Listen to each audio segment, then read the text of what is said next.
think outside the box. It's something that we've all been told 100 times. But did you know that this is actually just a fucking cliche that never helped anyone? That's because we're always inside boxes. We have to work within time constraints, budget constraints, limited bandwidth. We can't break the law. But even though we can't get out of these boxes, we can think laterally. In the 60s, a man named Edward de Bono developed these concepts, and he called it lateral thinking, as opposed to vertical thinking.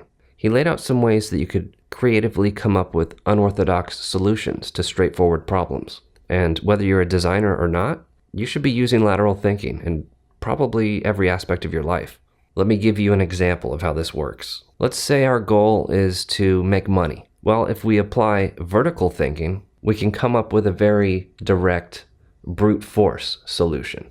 Work harder, work longer hours. Sleep less, just work all the time. Work as much as possible. The more you work, the more money you earn. That's a solution, but it's not very elegant. But if we think laterally, we bypass our initial assumption. Perhaps we don't need to earn more money. We just need to have more money. Maybe that's the goal. In which case, we could just spend less. At the end of the day, we have more money. And we're not working any more than we were before.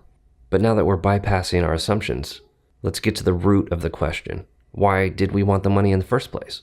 Well, for me, I just want to go on vacations and just fucking live it up. So let's see if we can find a way to maximize vacations. Do I actually need to earn more money to do that?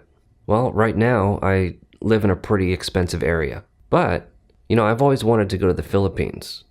And with the modest savings that I have now, I could live right on the beach in this little hut for, I think, about 10 years. I could quit my job tomorrow.